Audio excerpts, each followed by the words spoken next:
Hello, close your eyes and imagine India more than 2300 years ago.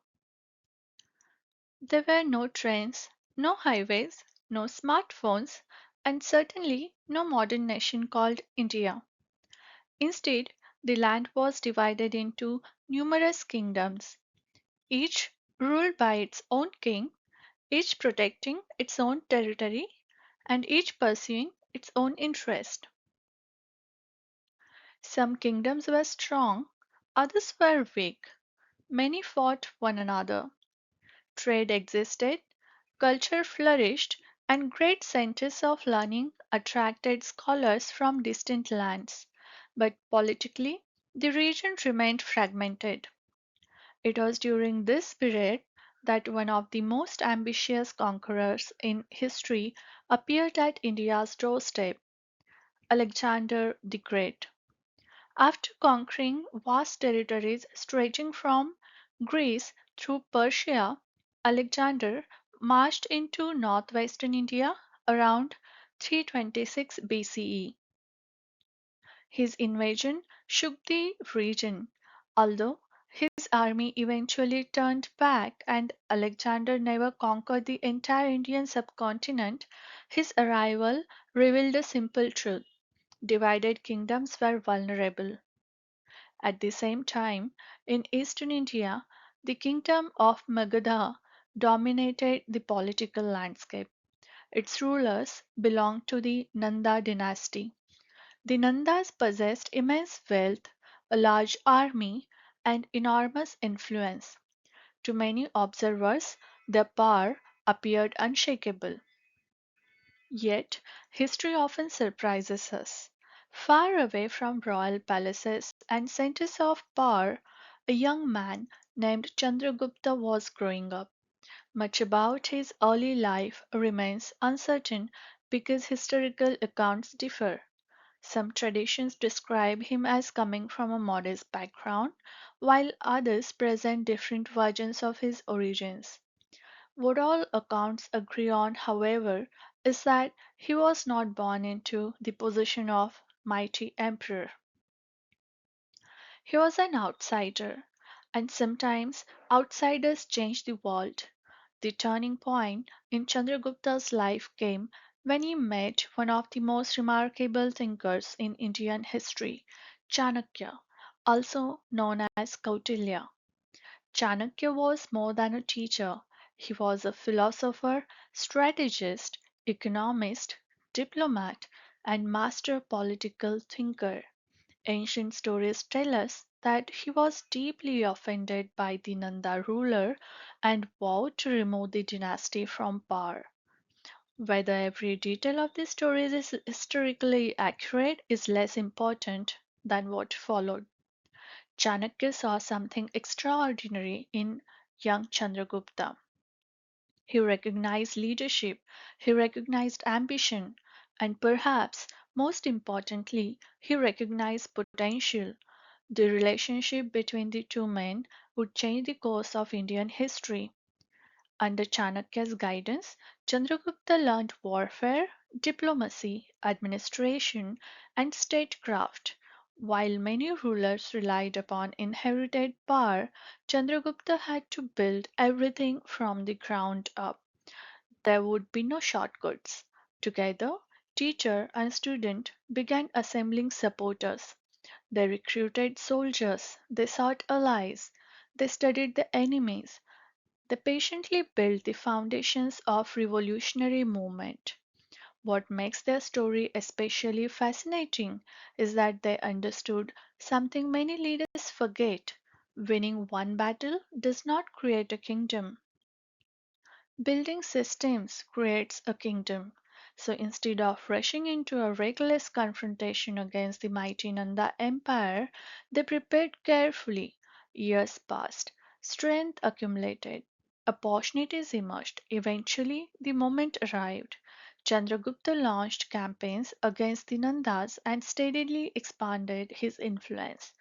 Province by province, territory by territory, he challenged the existing order. The Nandas were powerful, but power alone does not guarantee loyalty.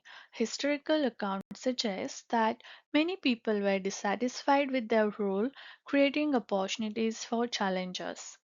As Chandragupta's support grew, momentum shifted. Finally, the struggle culminated in the conquest of Patliputra, the magnificent capital of Magadha. The Nanda dynasty fell. A young man who had once possessed little political power was now ruler of strongest kingdom in India. For many leaders, that achievement would have been enough. For Chandragupta, it was only the beginning. While he consolidated power in eastern India, events beyond his borders created new challenges and opportunities. Remember Alexander the Great? Although Alexander had died, the empire he created did not disappear overnight. His generals divided the conquered territories among themselves. One of these successors was Seleucus Nicator, who controlled large regions stretching toward India's northwestern frontier. Inevitably, the interests of Seleucus and Chandragupta collided. A major confrontation followed. Historical records suggest that Chandragupta emerged in a position of strength. Ultimately, the two rulers reached an agreement. Seleucus ceded significant territories, while diplomatic relations were established between the two powers. This agreement was enormously important. Not only did it expand Chandragupta's empire, but it also demonstrated his ability to combine military success with diplomatic wisdom. Many rulers know how to fight, far fewer know when to negotiate. Chandragupta understood both. As his territories expanded, something unprecedented began to take shape. For the first time in ancient Indian history, a vast empire stretched across much of the subcontinent under a centralized administration. Creating an empire is difficult, managing one is even harder.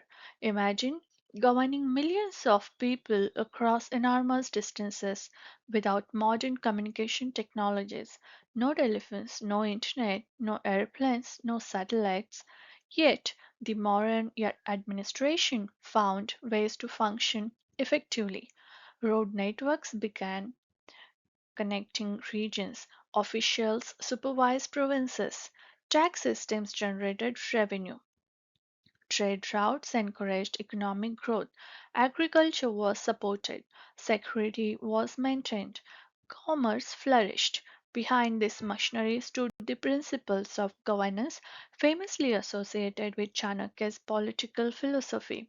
His ideas, preserved in the Arthashastra, reveal a remarkably sophisticated understanding of administration, economics, intelligence gathering, diplomacy, and public policy. Some historians even compare portion of the text to the work of political thinkers who lived many centuries later. The message was clear: a kingdom cannot rely solely on brave soldiers. It requires institutions, it requires organization, it requires capable administration. The Mauryan Empire became one of the ancient world's greatest examples of centralized governance. Its influence reached far beyond the battlefield. Merchants traveled greater distances with improved security. Economic activity increased. Cultural exchange expanded. Political stability encouraged social development. The empire's success created conditions that would later allow one of history's most famous rulers, Ashoka, to rise to prominence. In many ways, Ashoka's achievements were built upon foundations established by Chandragupta. Without Chandragupta's victories and state building efforts, the later Mauryan Golden Age may never have occurred.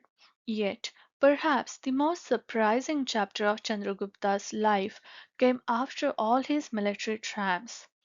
Most kings spend their lives seeking more power. Chandragupta eventually chose the opposite path, According to ancient traditions, he abdicated his throne and embraced Jainism. He renounced royal luxury and turned toward a life focused on spiritual discipline. Think about the scale of that decision. A man who commanded one of the world's largest empires voluntarily walked away from the power. History is filled with rulers who fought desperately to keep their thrones. Chandragupta chose to leave his behind. His final years were reportedly spent as a Jain ascetic in southern India. Whether we view this decision through a political, philosophical, or spiritual lens, it remains extraordinary. His life, therefore, contains two remarkable transformations. First, he rose from obscurity to become emperor. Then he transformed himself from emperor into seeker. That journey is what makes Chandragupta Maurya such a compelling figure even today. His story is not simply about conquest, it is about vision, it is about leadership, it is about strategic thinking. It is about recognizing opportunities when others see obstacles. And it is about understanding that true greatness involves more than accumulating power. More than 2 millennia later, the empire he founded remains one of the defining chapters of ancient Indian history.